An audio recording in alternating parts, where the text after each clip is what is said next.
Hello, my name is Hakon, and welcome back to my channel, where today I'm having a little look at different versions of Shakespeare.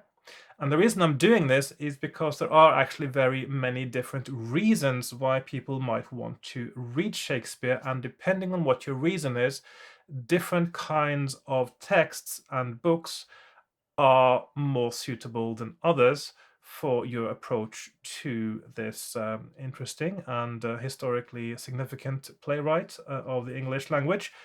Because you might be studying Shakespeare in school for your A levels or for high school. You might do more in-depth studies at undergraduate or graduate level. You might be a performing actor who wants to get into the text a little bit further, or you might want to just have a good text to rehearse your lines and practice it and read the play that you are going to perform and be part of and interpret. Or you might just be reading just purely for your own enjoyment because you like the stories, the characters, the settings, the poetry, the language, and depending on what your motivation is, different versions of Shakespeare or different books with versions of his texts are going to be more appropriate than others. Now, of course, there are hundreds, literally, versions of texts of Shakespeare's in different publications, but I'm going to go through a few of the options that I have that I think are quite useful for some of these different tasks that you might have, or different goals you might have in your approach to Shakespeare. So, first of all, if you are new to Shakespeare and you just want to read it for your own enjoyment, maybe you want a companion, just a Shakespeare complete works, just so you have something to refer to. Perhaps you go to the theater or you watch a film of Shakespeare's and you want to just have a look at the text as well, because it actually helps you to understand better what's going on. A complete works of Shakespeare might be a good place to start, but of course they're not all created equal. Generally, I would say they come in two kinds of flavors. You have the really basic ones, which are a dime a dozen. There are so many different ones, and a lot of them are actually using exactly the same plates, basically printing plates that have been copied over the years. And many of them have a very densely dense page which has two columns of text, no notes, no introductory notes, no footnotes, no explanations, no textual criticism or analysis, nothing like that, just the text, which can be fine, except the two-column version is, of course, a little bit trickier to read. It's harder for the eye to scan properly. It might be harder to find back to a certain spot. And also the lack of notes means you don't have any immediate reference if there's something you don't quite understand, and sometimes what you don't understand might actually be something you think you understand, but it means something else. And so those kinds of versions of Shakespeare can be fine if you're already quite familiar with the text and the meaning and the stories of the plays. If you are approaching from a point where you want to actually understand it better, however, I don't think that's a good idea. It might be a waste of money in a way, because you will end up having to buy a better version anyway. And now one that I quite like, or others are available, of course, is the kind of slightly more academic version of a complete works, which isn't as comprehensive as a single play book, like this one here of Hamlet by Arden Shakespeare. I'll get back to that a bit later.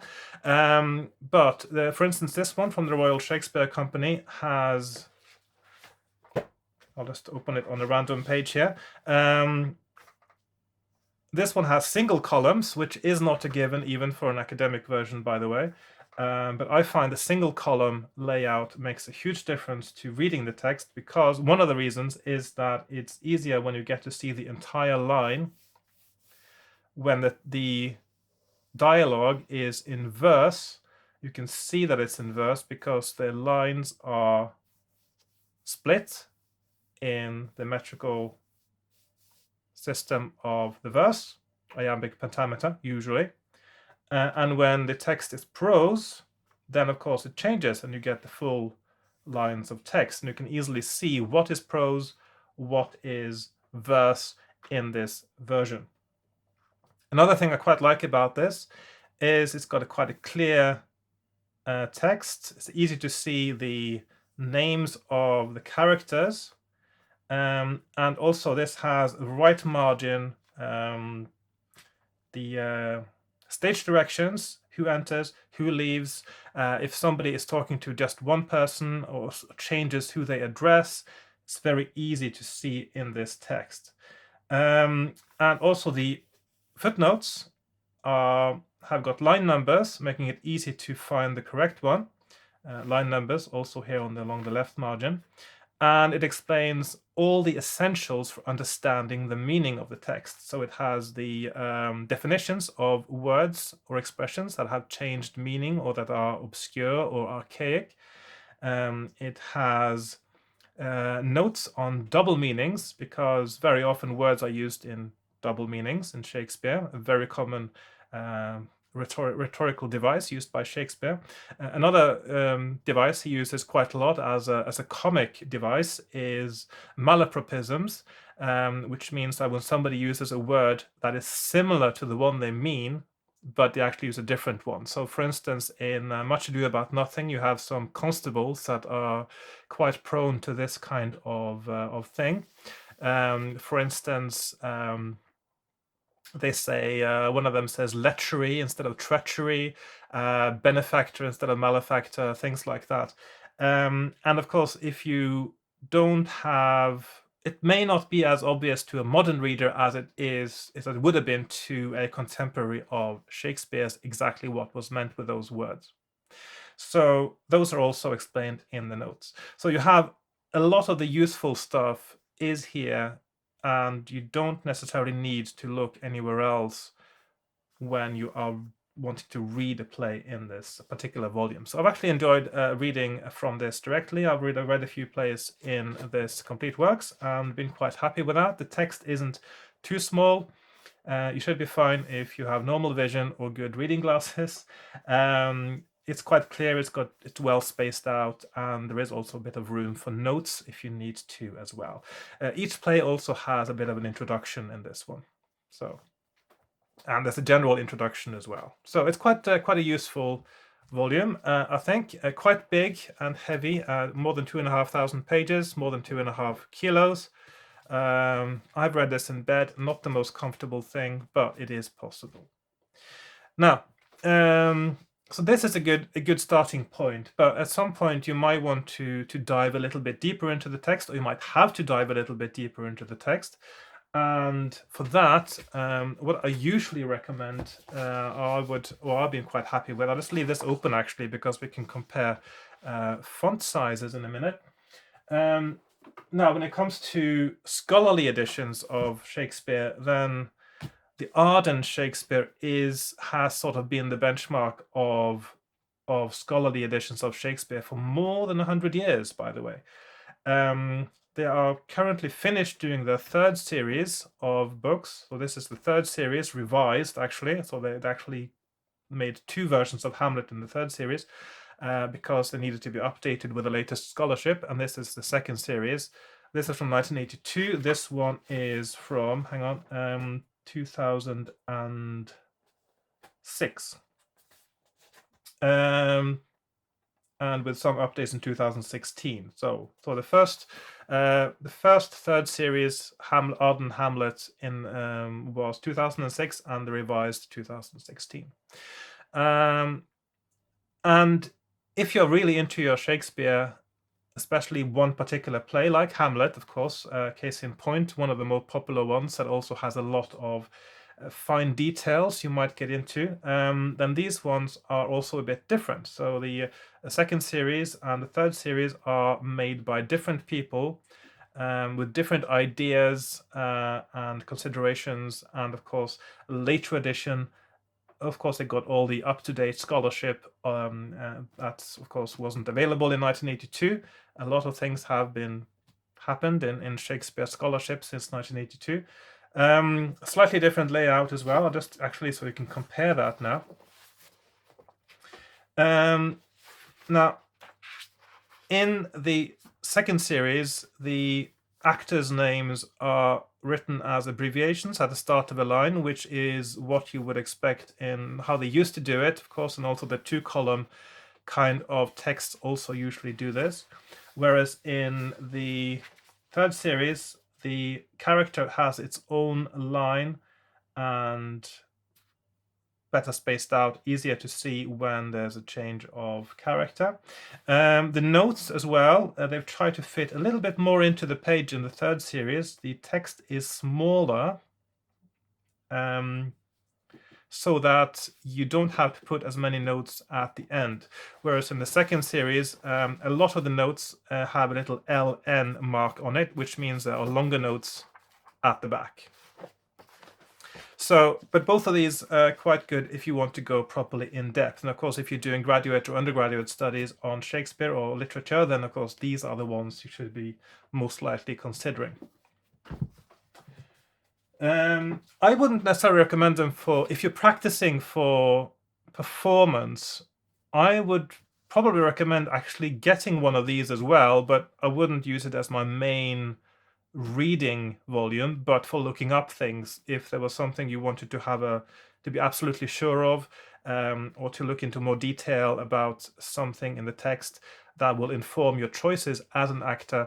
I would want to have one of these available to me if I was performing. Now, if you're reading for enjoyment and you want something better than a complete works, or more convenient than a complete works, there are lots of versions available. I hear good things about others as well, but the ones that I quite like for two different reasons are the Arden Performance Editions. This is quite a recent series. At the moment, there are only 10 different plays available in this. And incidentally, if you buy 10 books from this series, from the publisher, from Bloomsbury, if you buy it directly from the publisher, you get 20% off. So at the moment, the cheapest way to buy these is actually directly from the publisher, which is what I did.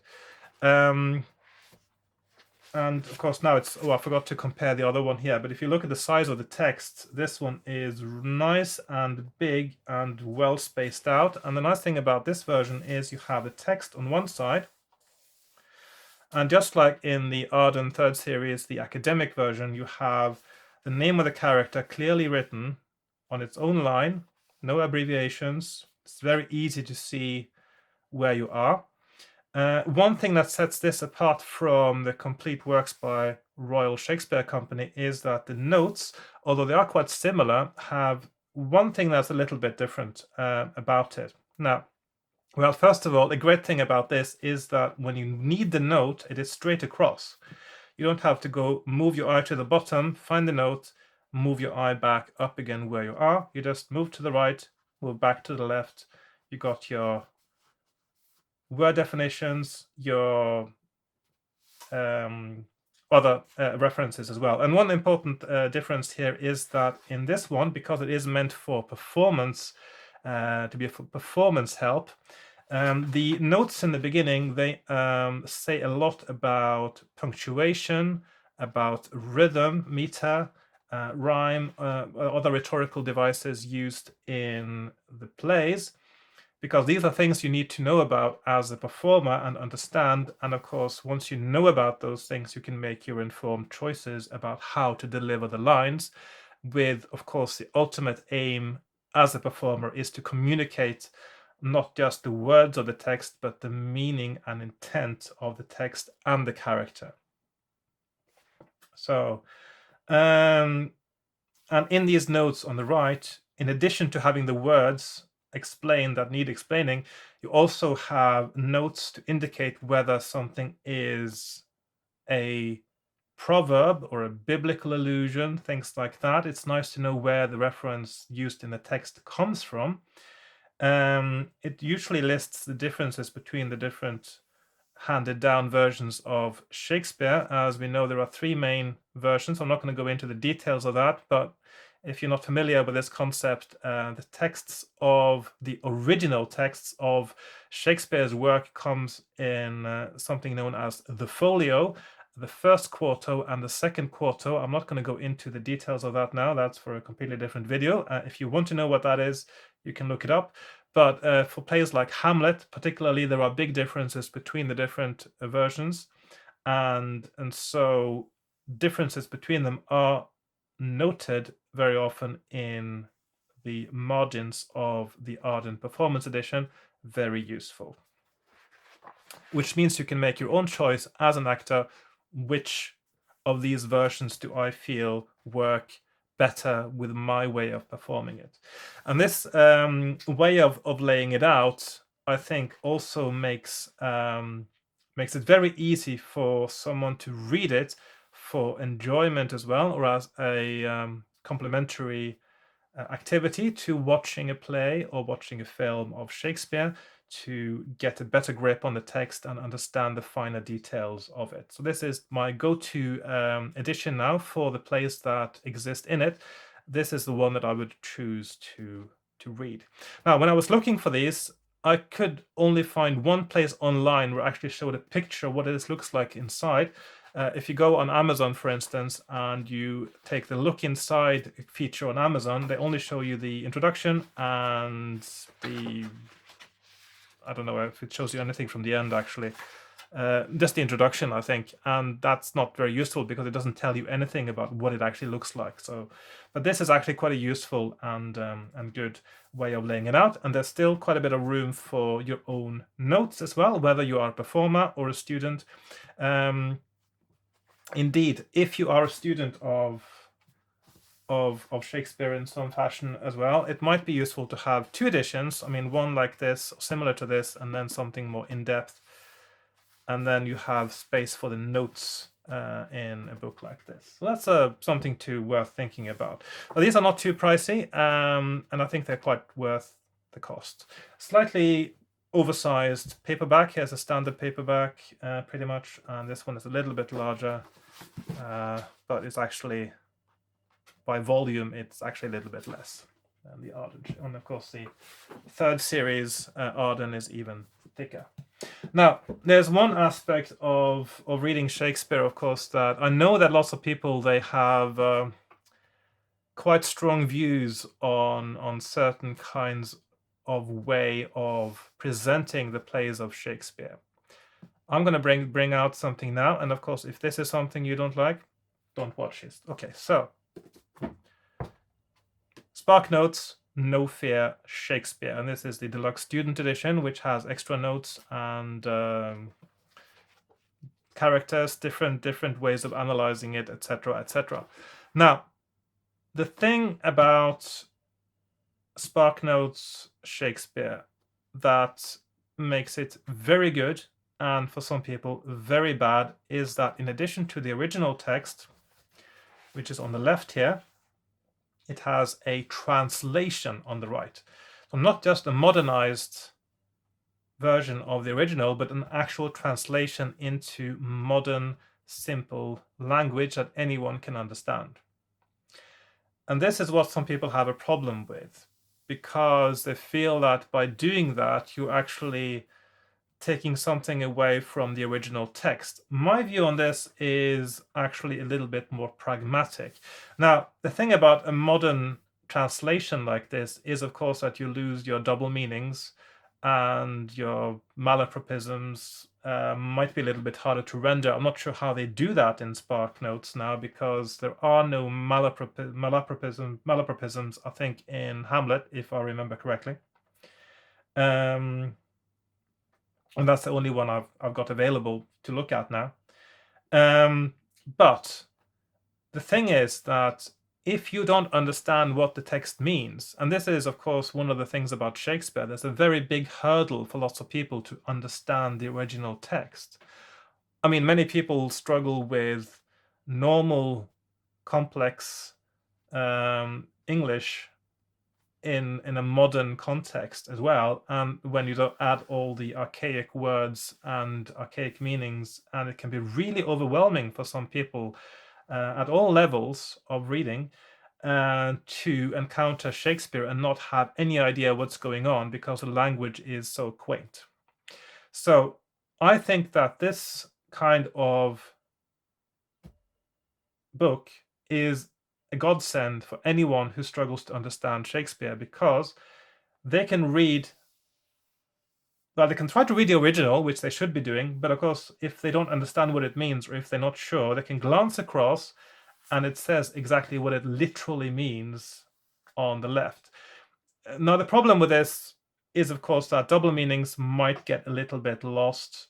And of course, the poetry of the original isn't in the modernized version, but the thing is that once you understand the actual literal meaning of the text, all those other things are still available to you in the original text, and it's so much easier to appreciate once you know what it actually means. So I think this is absolutely brilliant that it exists. Not my first choice for reading myself, because I prefer to have the word definitions as a note rather than to have it translated for me. But I have actually got some help from the online version of No Fear Shakespeare before, when I was looking at something, and yeah, it's a brilliant thing to exist, and I think people should be not be snobbish about it, because the people who are snobbish about it, ironically, are the ones who actually want people to appreciate Shakespeare as well. If you want as many people as possible to appreciate Shakespeare, then you need things like No Fear Shakespeare by SparkNotes that make the text more accessible by translating it. That's what I think.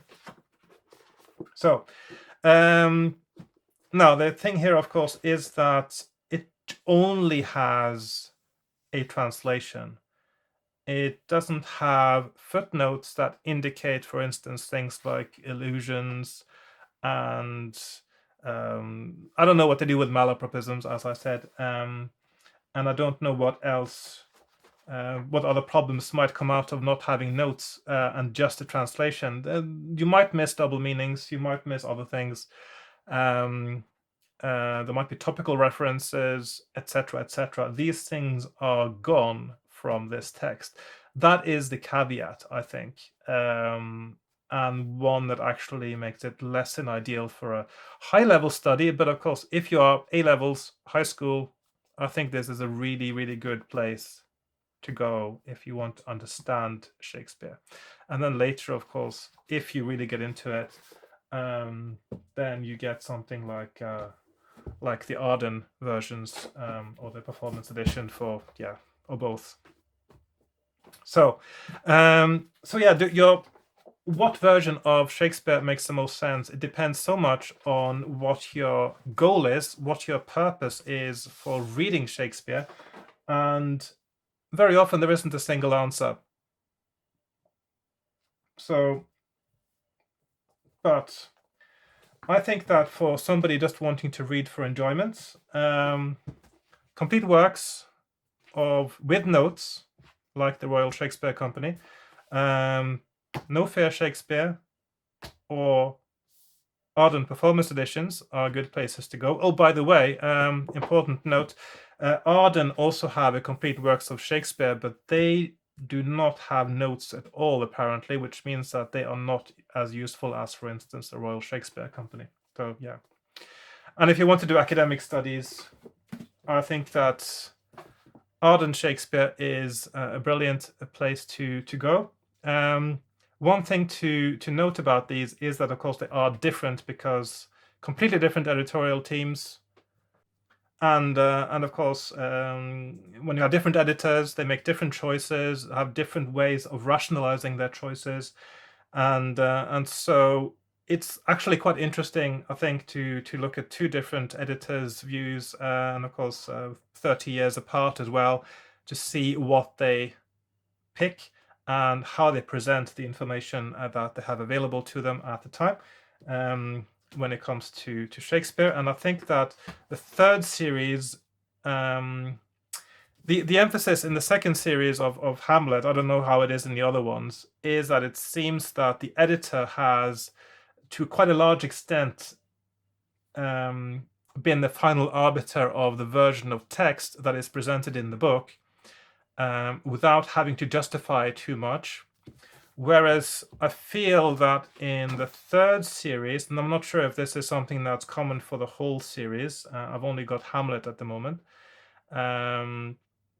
is that they're trying to present it in a more neutral way, where the reader of this volume now actually gets to see the other versions a little bit more clearly, and the other different interpretations a little bit more clearly than they do in this one. I'm not sure if that's a common thing across the whole series, or if it's just these editors themselves that made those choices. But in that sense, I definitely prefer the third series.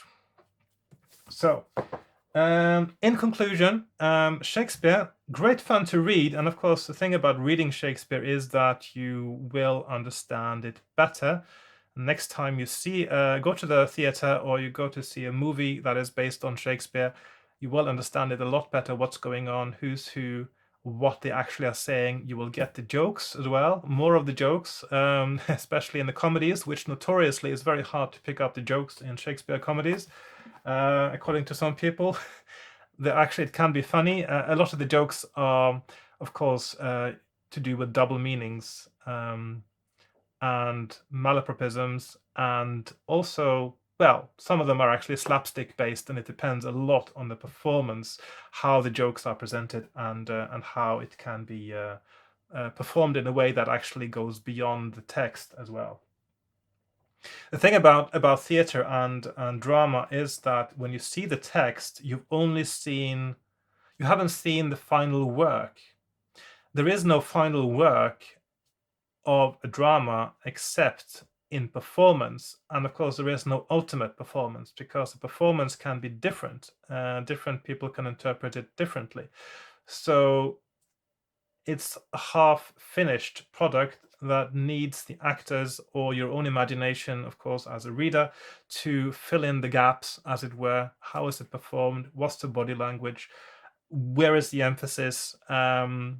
What is happening visually at the same time? And these are all things that you can't actually get directly out of a book of Shakespeare's plays, but if you read it, if you understood it, if you've gone a little bit into the text, it's easier for you to get the information you need to appreciate the nuances of a final performance, a theater performance, or a film of Shakespeare's works, and it is more enjoyable after you've done some reading.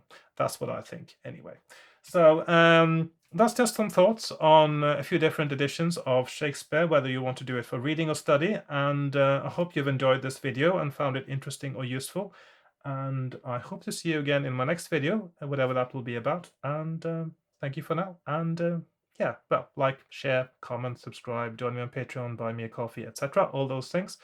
And I'll see you next time. So goodbye for now.